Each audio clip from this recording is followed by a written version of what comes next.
Have you ever wondered how to make a gnome? I did. And once I learned, it's been so much fun because there's so many different choices that you can make when designing your gnome, and they're very, very easy. So let me show you a few. This one is made out of kind of like a Valentine sock, and it has legs. The arms are just kind of assumed, so that when you sit it down, you just assume his arms might be hidden by his beard, I suppose. Here's another one. He's got a bell on his hat, and he's got a fuzzy hat and also some long legs.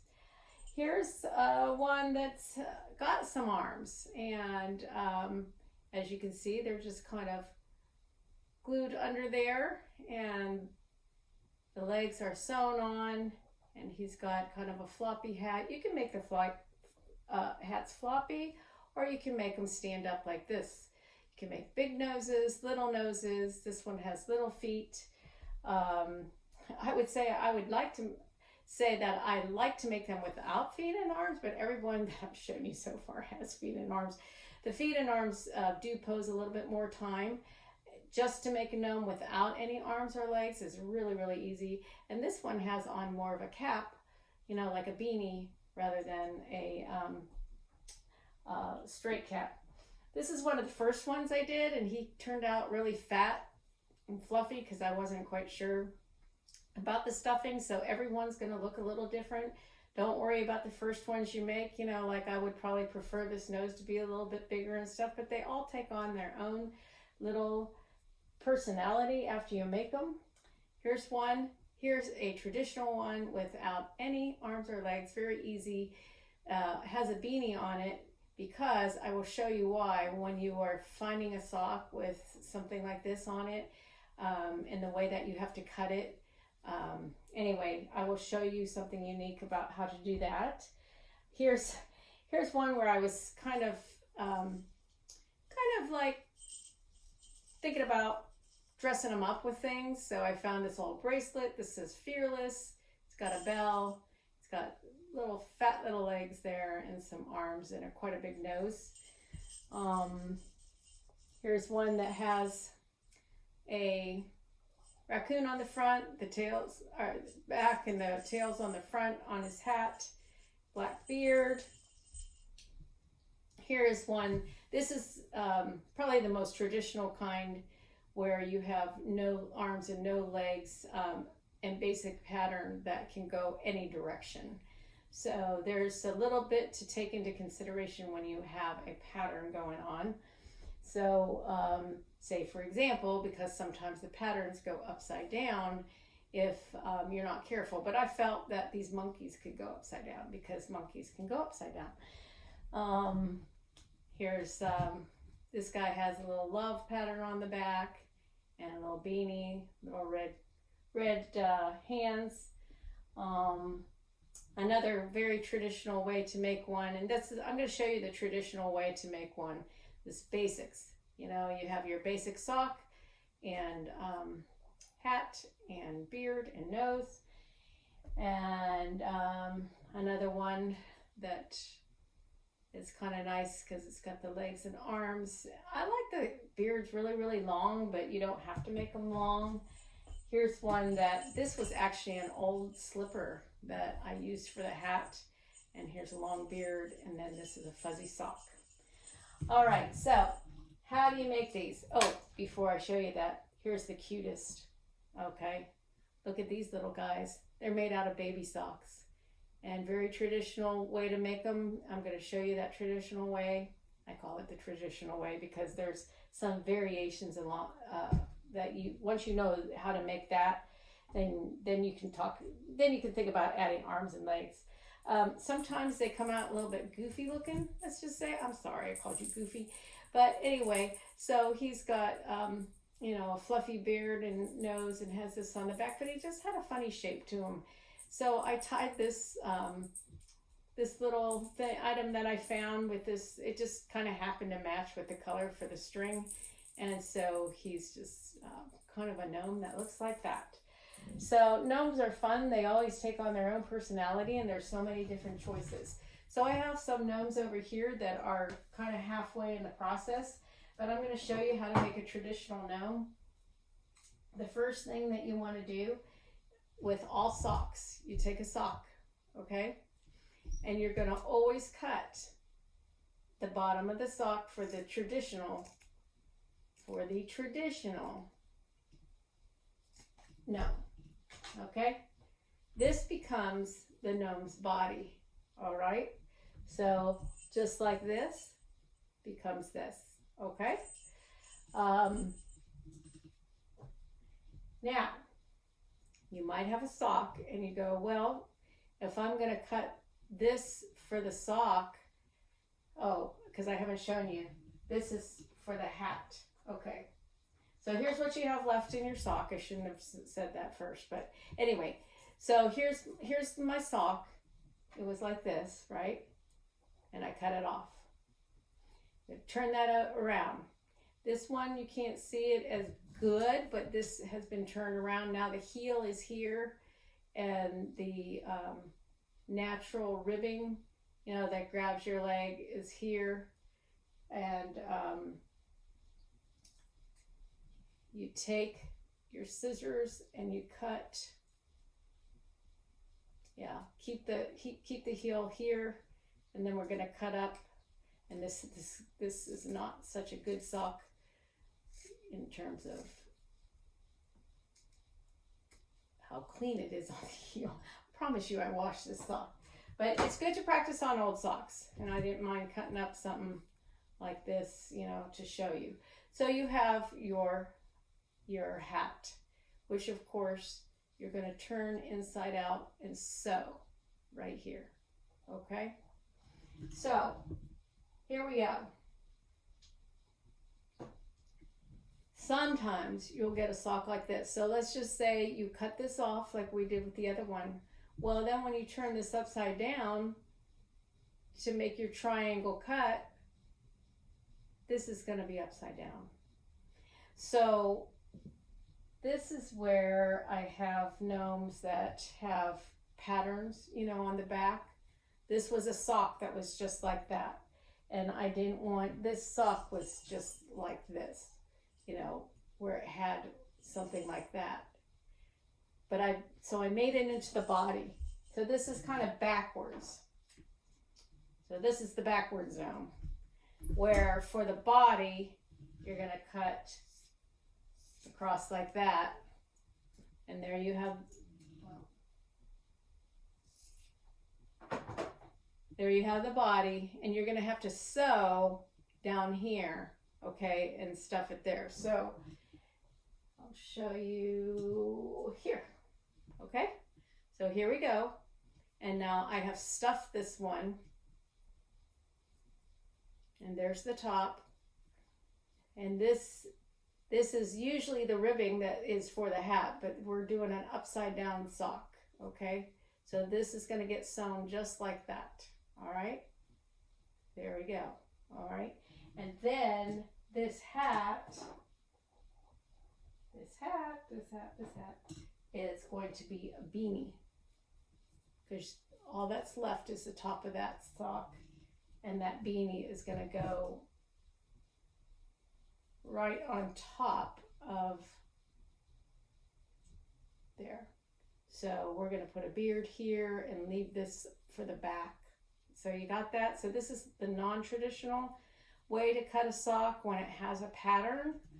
And then when it doesn't have a pattern, you have this, and then you have this.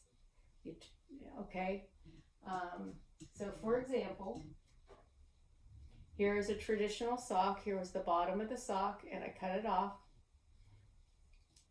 This was the top of the sock that I cut into a triangle. It's already sewn. All right? So we have, on the traditional one, you cut the bottom off, and then you turn the sock around. This is the ribbing. Do you see the ribbing? Okay. I don't know if I'm doing a good job of explaining or if I'm confusing you. But I'm trying to show you two different ways to make a gnome. And one is the traditional, which is this. When you have a pattern of a sock or a plain sock, And so you can just cut the sock apart, cut the bottom, and then you flip this over because this is the ribbing, and then you cut it into a triangle. All right. So naturally you're going to have to turn that triangle inside out and sew it. So let's just say when this sock got sewn, and we got the ribbing down here. See that? I like to sew them on the sewing machine, but you can sew them by hand. It doesn't take very long at all, and they stay together nicely. So after you have your bottom of your sock and your hat, you fill this with rice. This is filled with rice to about right here. And then we have stuffing. Okay? So you fill it with rice so they kind of sit nicely, and it's not going to move around, but you don't want to fill it all the way up with rice. Say about a third, and then you stuff the body. So there you go with the stuffed body. All right. It's up to you whether or not you want to stuff the hat. Sometimes I like to stuff the hat, and sometimes I don't because I like them to flop over. So once you have that done, you sew. And you're going to sew the top of your body. So here's an open body that needs sewn, and here's a closed body that has been sewn. So here's your body. And so you just sew it up. Doesn't have to be neat because you're not going to see that anymore. My mom makes these with me, and she likes to just put a rubber band up there. So that's fine too. All right. Then what you want to do is pick out a beard, and there's different faux furs that you can buy. This is black, comes in brown. Here's a gray. We have this kind of brown, and some of the faux fur is more fluffy, and some of it is not as fluffy. So there we go. And usually you buy this at Michael's or Joann Fabrics. Joann's, you might find some by the yard. I bought an eighth of a yard, and this is faux fur by the yard. So it's about $2.99, $3.99, $4.99 for a little packet, and it usually comes kind of like folded in half, and this was taller, and that's about $3.99, I guess. So what we want to do is cut a beard, and say for example we have our sewn, this would be sewn, and then we want to measure from here to here. Like here's about the size you want. But you can put your faux fur up to your little gnome and then kind of see how wide you want it. So we're going to do that. This one's sewn, so it needs a beard. I'm going to put the beard on the other side because I would like this to be on the back. So it just so happens that this piece has been cut out, and you always look at the direction of the fur. You want the fur going down, and I would say from here to here. So this little piece that's on the top here is about as wide as I would like it. So this is what I'm going to do. You can see the back, and without drawing it out or anything like that, I'm going to cut. So we're going to cut a basic rounded triangle.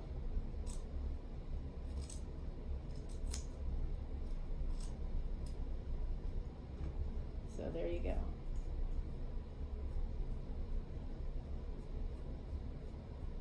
There's a basic rounded triangle. You can see that on the back. It's really cool how this fur works because it will come out now around and you don't see that back.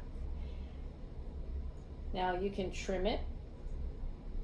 Let's just say this one got a little bit too much down there, and so you can trim it in different ways. I'm just taking some off, make it look a little bit more even. Sometimes you want to get it on the gnome and then trim it. It just depends. But this one seemed a little bit long on one side. There. So that's a little bit more even. Okay. Then what I do is I'm going to put a piece of glue, hot glue, and I'm going to put it towards the top. I always put it about that much, but if you need to measure it, you see when I put the beard on, it's, you know, you can do it like that too, so you know where to put it. And I see that line right there. I'm going to try to follow that line. So here's my hot glue gun, and I'm just going to put a line going across.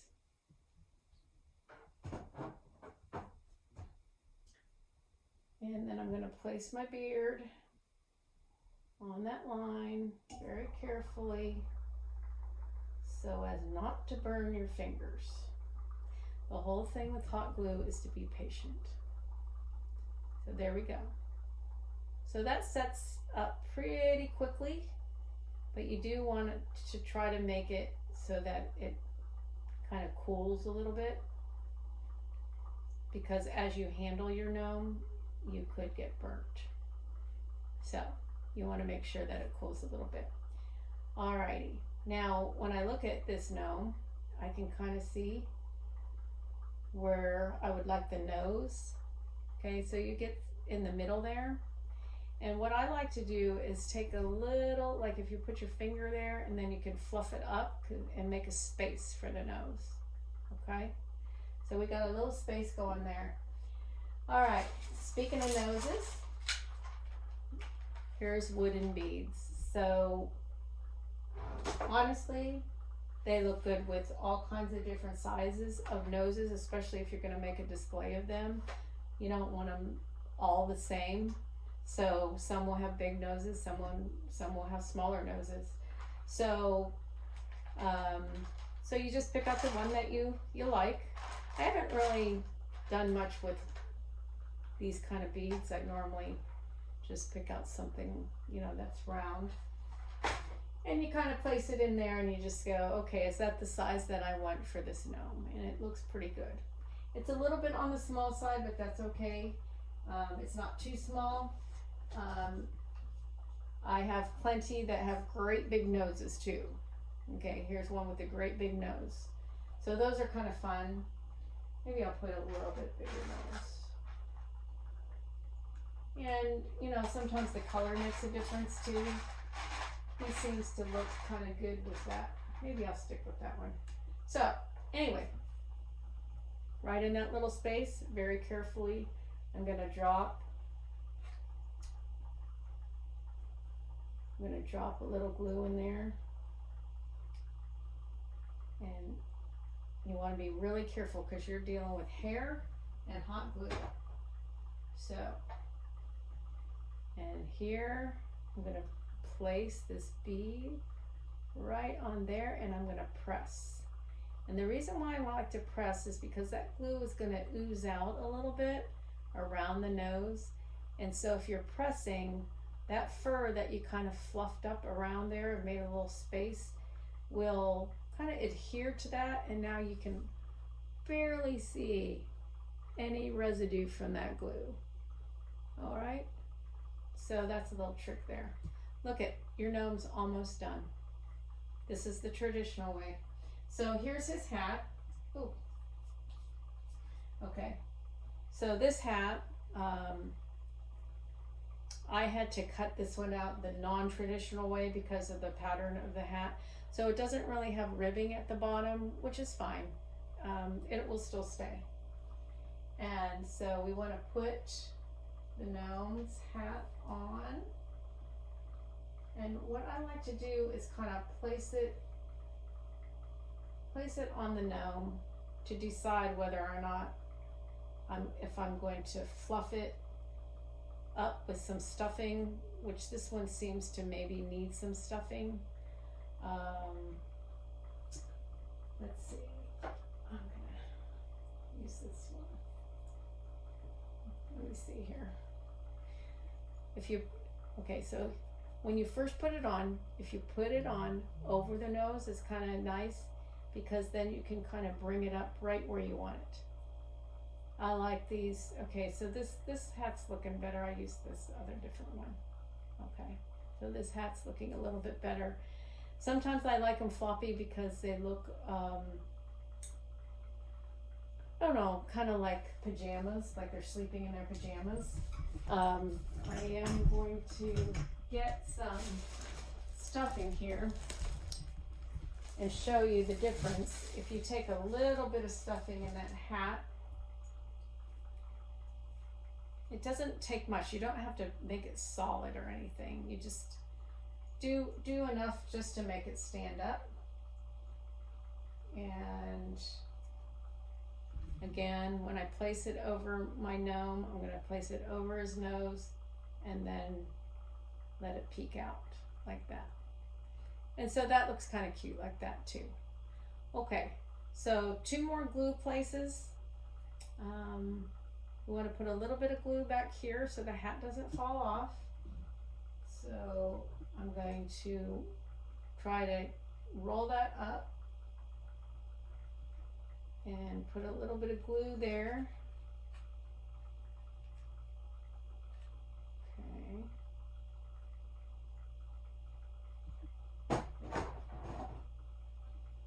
And roll it back down.